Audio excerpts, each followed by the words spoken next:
Now, here, folks, this next story, this is another reason why, among many others, that I and my wife, Catherine, have decided long ago to write these Rush Revere time travel adventures with exceptional Americans children's books. And it's, we're being validated. Every day there's a news story about how we made the right decision here, just to write history books for young people, telling them the truth about the founding of this country, because it's not being taught. And in places where it's being taught, it's trying to be untaught or unlearned. From the Charlotte Observer. The North Carolina Board of Education hears debate about American exceptionalism. Folks, this is why in the political realm that we find ourselves in, the cultural, why it's so hard to win. Because it's a constant battle. The left never listen to this.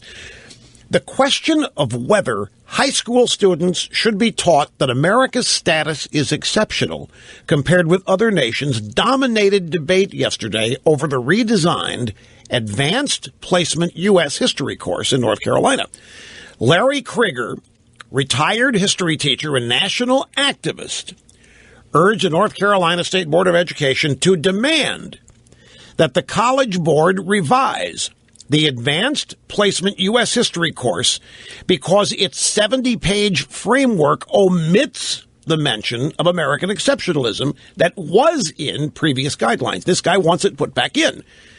Instead of teaching that America is a force for good in the world and stands for democracy and freedom, Krieger said, the new course is designed to promote a globalist perspective and basically teach what Obama runs around saying. Well, there's no difference. We're just a nation in the world. I'm sure they think they're exceptional in Belgium. And I'm sure they think they're exceptional in Great Britain. We don't have no right to say we're exceptional. We're no better than anybody else, which totally distorts the meaning of American exceptionalism. And they're trying to take the whole concept of American exceptionalism out of the advanced placement history curriculum all through North Carolina. That's why we're doing these books, folks, because there is a thing called American exceptionalism, but it's been misdefined. It is not that we are better people, but that's how it's being portrayed, and that's how the left is attacking it.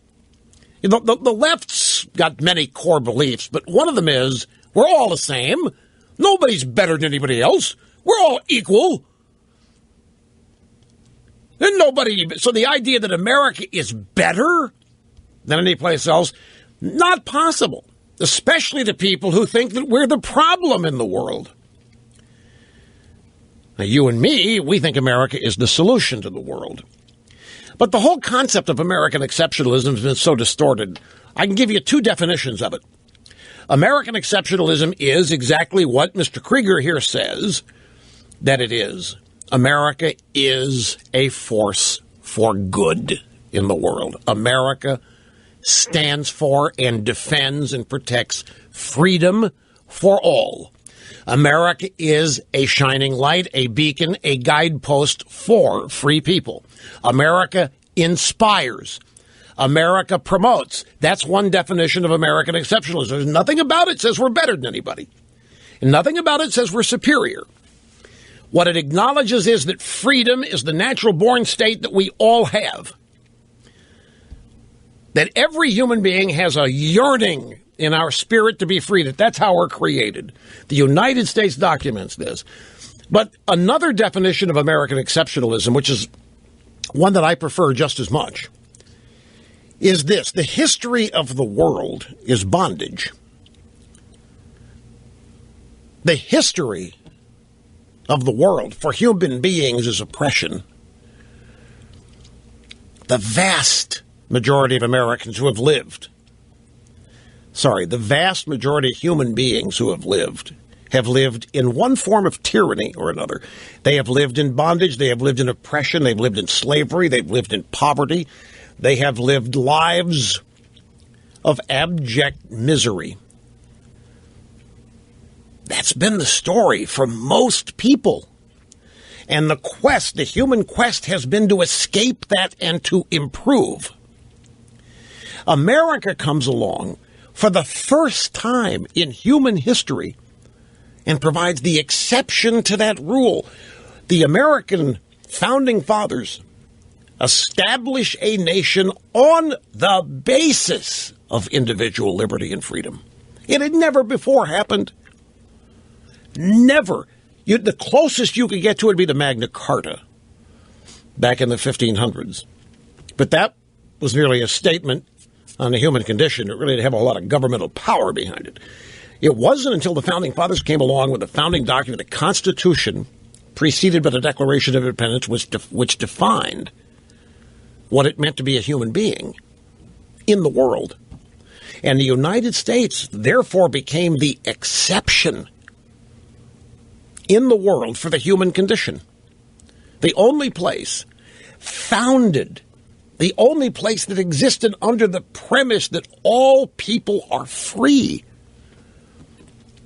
created that way, God-given rights, life, liberty, pursuit of happiness, all that. That's the exception. That's the exceptionalism. That's why we've written the books. We want every kid in the world, and they're fun, by the way, too, and they're historically accurate. Even adults are telling us on our Facebook page how much they're learning reading our books. It's great. It's such an affirmation. But it's also needed because this kind of garbage is happening all over, not just North Carolina. American exceptionalism as a premise is under attack everywhere. It's under attack on the basis that it means we're better people, like as in better DNA and superior DNA. That's not at all what it is. America is where everybody wants to go to escape the way they have to live. That's why they want to come here. And what if America ceases to be that? There's no place to escape. Another way of illustrating just how exceptional the place is. Why it's worth preserving, which is what we are all trying to do.